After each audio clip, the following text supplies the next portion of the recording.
अब हम जिस विषय पर चर्चा करने वाले हैं उसे आप बहुत ही ध्यान से देखिए और सुनिएगा, क्योंकि ये आपकी और हमारी जेब से जुड़ा हुआ मामला है। हम आपको दिखाने और बताने जा रहे हैं कि आम लोगों की शुद्ध कमाई से कैसे कोई सरकारी ओहदेदार भ्रष्टाचार का भव्य महल खड़ा कर लेता है। डीएनए मित्रों, इस समय स्क्रीन पर मेरी बाईं तरफ एक आलीशान इमारत दिखाई दे रही है। सोचिए ये घर किसका होगा। घर की बाहरी भव्यता देखकर ही अंदाजा लगाइए इस घर में कौन रहता होगा। यकीनन आप कह सकते हैं ये किसी बड़े कारोबारी का घर होगा, किसी नेता का घर हो सकता है, या फिर किसी बॉलीवुड एक्टर या क्रिकेटर ने ये घर बनवाया होगा। लेकिन अगर आप ऐसा सोच रहे हैं तो आप बिल्कुल गलत सोच रहे हैं। डीएनए मित्रों, ये घर किसी कारोबारी, नेता या क्रिकेटर एक्टर का नहीं है। ये घर एक सिपाही का है। ध्यान से सुनिएगा, एक बर्खास्त सिपाही का ये घर है। सिपाही मतलब पुलिस के सबसे निचले स्तर का कर्मचारी, उसका ये घर है। वैसे इस आलीशान घर को घर कहना भी एक तरीके से भव्यता का विशुद्ध अपमान है। ये कोठी है और कोठी आम लोगों की नहीं होती है, धनवानों की होती है। इस कोठी के अंदर की दिव्यता को ध्यान से देखिएगा। इसे बनाने में जो खर्च हुआ होगा वो एक कांस्टेबल की सैलरी से तो बिल्कुल भी संभव नहीं है। ये नैतिकता को तिलांजलि देकर जुटाए गए धन से बनी हुई कोठी है। इस कोठी में 2 दिनों से छापेमारी चल रही है, इसलिए आज हम भ्रष्टाचार के नए मानक स्थापित करने वाले एक करप्ट कांस्टेबल के कुबेर लोक का विश्लेषण करने वाले। डीएनए मित्रों, जिसे भ्रष्टाचार की अभिव्यक्ति कहा जा रहा है वो कोठी सिपाही आलोक प्रताप सिंह की है, जिसने उसने लखनऊ के पौष इलाके में बनवाया। ये कोठी 2000 वर्ग फुट से ज्यादा की जमीन पर खड़ी है। इसकी मौजूदा कीमत करीब 20 करोड़ रुपए के आसपास बताई जा रही है। 20 करोड़ रुपए का यह घर बनाने वाले कांस्टेबल आलोक सिंह की सैलरी पता है? डीएनए मित्रों, थोड़ा ध्यान से सुनिएगा। उत्तर प्रदेश में एक सिपाही की सैलरी औसतन 60,000 रुपए के आसपास है।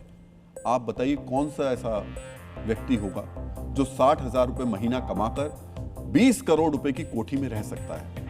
ऐसा भी नहीं है कि ये पुश्तैनी है। आलोक के पिता एक पोस्ट मास्टर थे। यह आलोक की अपनी कमाई से बनाई गई कोठी है। डीएनए मित्रों, 60,000 रुपए महीना कमाने वाला आदमी अगर अपनी सैलरी का 100% भी बचत करेगा तो भी उसे 278 साल लगेंगे। 278 साल 20 करोड़ रुपए का घर बनाने में। मगर आलोक सिंह तो सिपाही था। उसके शरीर पर वर्दी थी तो रौब था, रुतबा था, वर्दी थी तो उसे भ्रष्टाचार करने का रास्ता भी पता होगा। उस रास्ते के बारे में हम आपको विस्तार से बताएंगे, लेकिन पहले करप्ट कांस्टेबल के कुबेर लोक को अंदर से देख लीजिए। देखिए, मेन गेट से अंदर घुसते ही बड़े करीने से गमले सजाए गए। गमलों में रंग बिरंगे फूल खिले हैं। घर के अंदर एक छोटा सा पार्क भी है, यहां भी गमले हैं। फर्श देखिए, महंगा मार्बल लगाए, हो सकता है ये मार्बल भी इटली से आयात किया गया हो। दीवार पर बन लगी लाइट्स को देखिए, मतलब एक एक चीज चुन चुनकर लगाई गई है। विलासिता से कोई समझौता नहीं किया गया। आधुनिक सिक्योरिटी सिस्टम है, पार्किंग स्पेस है, सब कुछ टॉप क्लास है। बताइए, क्या महीने का 60,000 रुपए कमाने वाला इतना अफोर्ड कर सकता है? बिल्कुल नहीं कर सकता। डीएनए मित्रों, ये जो सुख सुविधा के सामान हैं, ये आपकी हमारी मेहनत की कमाई पर डाका डालकर जुटाया गया है। आलोक सिंह पर 1-2 बार नहीं, कई बार भ्रष्टाचार के आरोप लगे हैं। 2006 में सोना लूटने के आरोप में पहले गिरफ्तारी हुई और फिर निलंबित कर दिया गया। बाद में सबूतों के अभाव में अदालत से बरी होने के बाद उसे कोर्ट के आदेश पर पुलिस सेवा में बहाल कर दिया गया। लेकिन 2019 में दूसरी बार सेवा से बर्खास्त कर दिया गया, फिर ठेकेदारी करने लगा, फिर 2022 में कोर्ट के आदेश से उसे बहाल किया गया। अभी वो कफ सिरप घोटाले के आरोप में पुलिस की गिरफ्त में। डीएनए मित्रों, रिपोर्ट के मुताबिक ये जो आलीशान कोठी है वो कफ सिरप घोटाले से कमाए हुए काले धन से बनी हुई है। सिरप घोटाला करीब 100 करोड़ रुपए का घोटाला है। झारखंड, बिहार, पश्चिम बंगाल जैसे कई राज्यों से इसके तार जुड़े हुए हैं। सिर्फ देश ही नहीं, बांग्लादेश, नेपाल, दुबई तक इस घोटाले के नेटवर्क जुड़ा हुआ है। पुलिस के अनुसार वो इस अवैध नेटवर्क का हिस्सा था। कथित तौर पर यूपी और झारखंड में 2 थोक दवा इकाइयों का संचालन करता था, जो इस सिंडिकेट से जुड़े अन्य लोगों के साथ मिलकर काम कर रही थी। आरोपियों ने कोडिन आधारित कफ सिरप की अवैध बिक्री कर करोड़ों रुपए कमाए। कमाई का साक्ष्य तो आलोक सिंह का घर है ही। इस नेटवर्क की तलाश में आज दूसरे दिन भी छापेमारी हुई।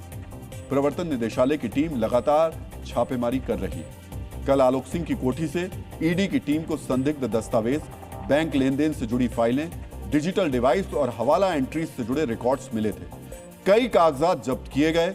जांच टीम इसके खिलाफ अब और अधिक सबूत जुटा रही है। डीएनए मित्रों, करप्शन के कुबेर की कोठी आपने देख ली। हम आपको करप्शन को लेकर एक अतिरिक्त जानकारी भी देना चाहेंगे। मित्रों, रिपोर्ट के मुताबिक करीब 62% भारतीयों ने कभी ना कभी सरकारी दफ्तर में रिश्वत दी है। भारत में हर साल करीब 92,100 करोड़ रिश्वत के तौर पर वसूले जाते हैं। यह रकम देश की जीडीपी का करीब 1.26% है। एनसीआईबी की रिपोर्ट के मुताबिक पुलिस भ्रष्टाचार के मामले में सबसे ऊपर है। देश का पुलिस महकमा हर साल करीब 30,000 करोड़ रुपए रिश्वत के तौर पर वसूलता है और उसी वसूली से 60,000 रुपए महीने की सैलरी वाला सिपाही 20 करोड़ की कोठी खड़ी कर लेता है। और जिन आम लोगों से यह वसूली होती है उनमें से 20 से 25 करोड़ लोग ऐसे हैं जिनके पास पक्का मकान तक नहीं है।